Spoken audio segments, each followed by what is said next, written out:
Pernahkah kalian melihat gairah semacam ini di timnas Indonesia sebelumnya?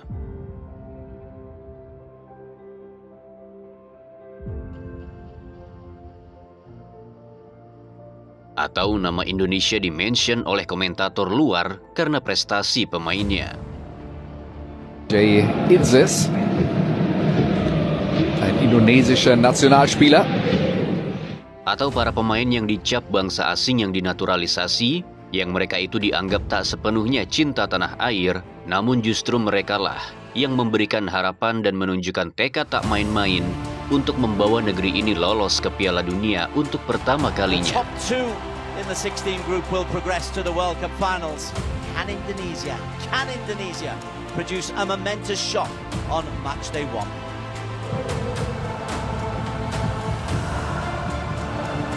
Kita tentu telah mendengar ada beberapa pihak yang begitu keras menyerang timnas Indonesia, terutama terhadap para pemain diaspora.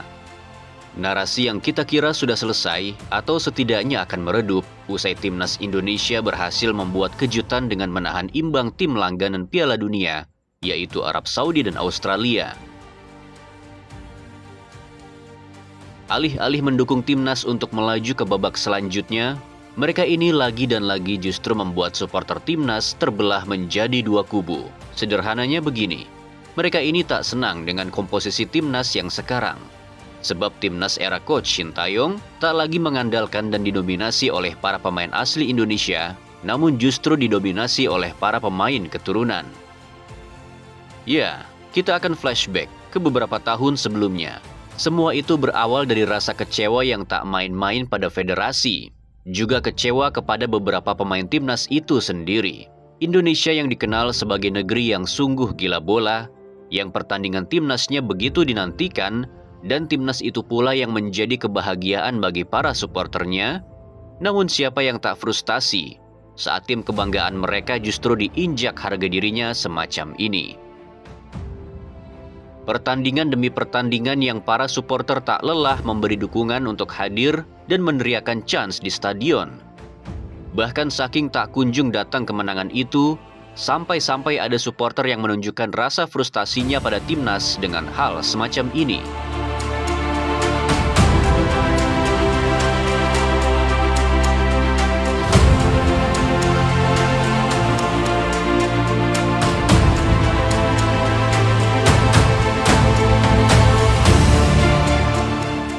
Hingga akhirnya muncullah sebuah oase yang menjadi harapan baru jika tim ini tak akan lagi bisa terbendung. Ya, apalagi kalau bukan kejuaraan Piala AFF 2010. Sebuah kejuaraan yang seperti menjadi sebuah kolam air mata bagi supporter timnas Indonesia. Bagaimana tidak dengan komposisi semacam itu, komposisi yang dijuluki Unstoppable Team.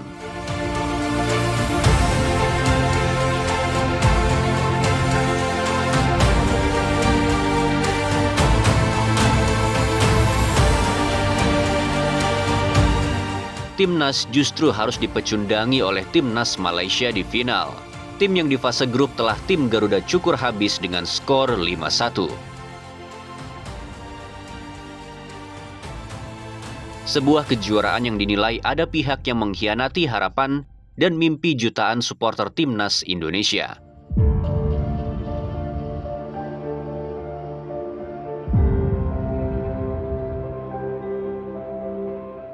Apakah luka itu sudah sembuh? Tentu tidak. Kekecewaan demi kekecewaan terus berlanjut hingga menempatkan timnas Indonesia hampir menyentuh peringkat ke-200 ranking FIFA.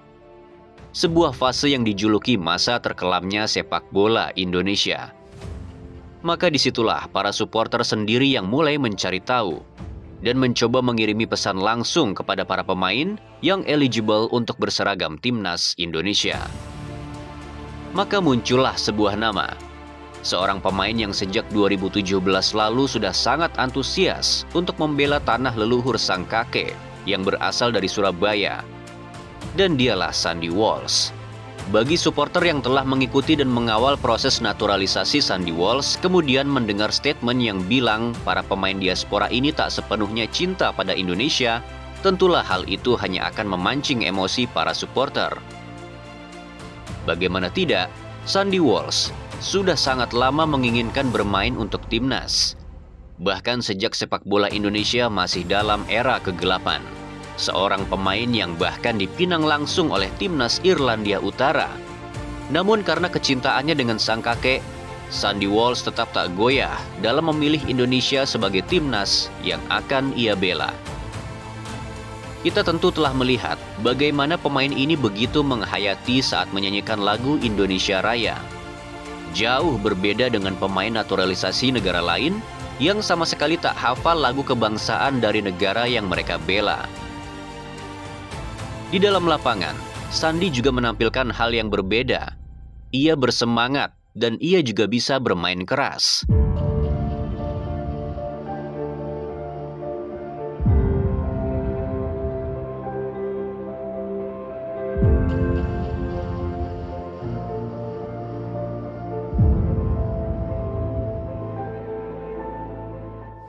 Lihat saja saat Sandy Walsh mengunggah foto memar di kakinya usai pulang dari membela timnas Indonesia.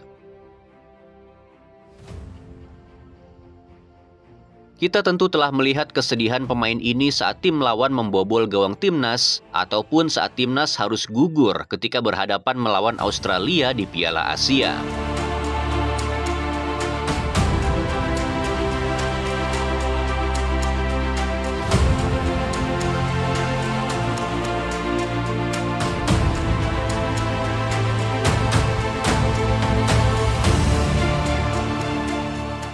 Ya, kalian boleh menganggap pemain ini bulenya Indonesia, ataupun pemain yang tak sepenuhnya cinta pada Indonesia.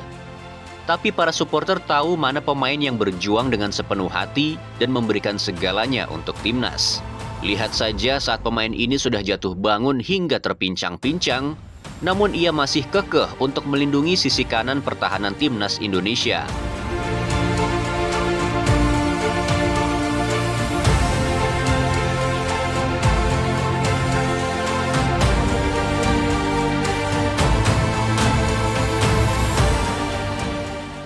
Maka jangan heran saat Sandy ditarik keluar, begitu meriah teriakan dari para supporter di stadion kala itu.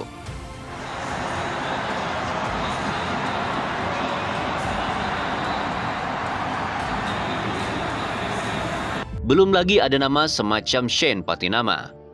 Pemain ini bahkan masih harus berjuang untuk mendapatkan menit bermain di timnas Indonesia. Pemain yang tak mendapat privilege lebih walau ia juga merupakan pemain diaspora, yang mana ia juga harus terus berjuang membuktikan diri jika ia layak di sana.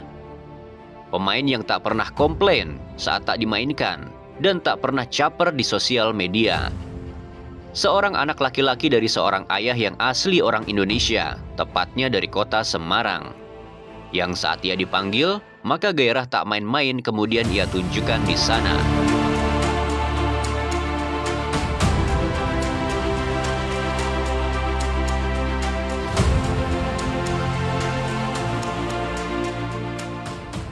Juga Jay Itzes, satu-satunya pemain yang bisa membuat komentator Serie A mention nama Indonesia di Stadion San Siro. Jay Itzes, ein indonesischer Nationalspieler.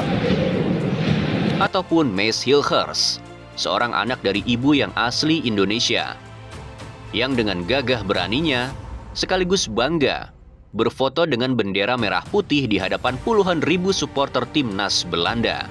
Yang saat kecintaannya untuk merah putih masih dipertanyakan, ibu dari Hilgers justru punya yayasan panti tunanetra di Manado sana. Kalau mengenai naturalisasi Mas Hilgers, ibunya orang Manado. Bahkan ibunya masih sering pulang ke Manado melihat yayasan tunanetra yang dibina. Jadi mereka sangat Indonesia. Jadi jangan pernah pertanyakan merah putih mereka. Maka benar apa yang dikatakan oleh seorang Oki Rengga. Gonta itu sama Rocky Gerung. Itu bagaimana tanggapannya? Ya nggak ngerti bola mereka, udah nggak usah. Aku nggak mau nanggapin karena mereka nggak ngerti bola, udah urusin yang lain aja. Biar yang ngerti bola aja yang ngurusin bola. Kenapa sepak bola kita selama ini nggak maju? Karena orang nggak ngerti bola yang ngurusnya. Coba kalian bayangkan, jika tak ada para pemain diaspora ini, siapa dari pemain lokal kita yang mampu menjaga mutant semacam pemain Australia yang satu ini?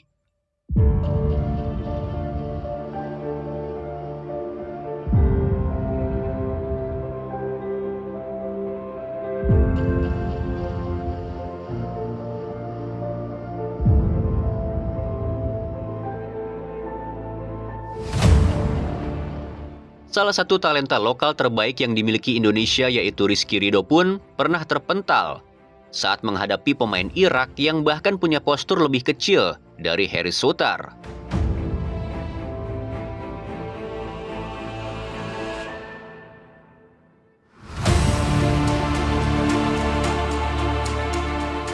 Kita mengerti saat kritik itu ditujukan untuk pemerintah tentang minimnya kontribusi pembinaan usia dini, tapi supporter bakalan marah saat kritikan itu justru menyerang para pemain diaspora. Apalagi menyebut kemajuan timnas yang sekarang adalah palsu. Maka disitulah letak kemarahan daripada supporter timnas Indonesia. Namun alih-alih setuju dengan ucapan dan narasi kemajuan palsu semacam itu, supporter timnas justru lebih senang saat harga diri mereka tak lagi diinjak-injak seperti dulu. Dan saat berjalan bersama pemain diaspora lah, timnas ini tak lagi dijadikan lelucon oleh tim-tim ASEAN. Entah berapa kali para pemain diaspora ini mengatakan stop membeda-bedakan.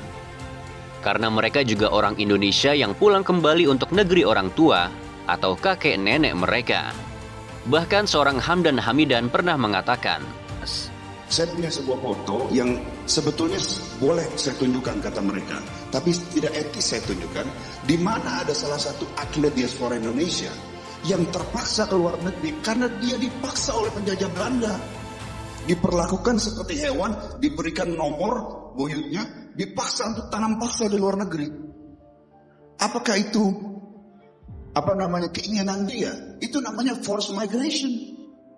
Lalu kemudian mereka terpanggil dan ingin membela Indonesia, mengapa tidak? Alhamdulillah sekarang dia sudah warga negara Indonesia. Itu jawaban saya. Terima kasih. Makin kesini memang makin banyak pihak yang bukan orang bola justru berkomentar makin jauh tentang sepak bola.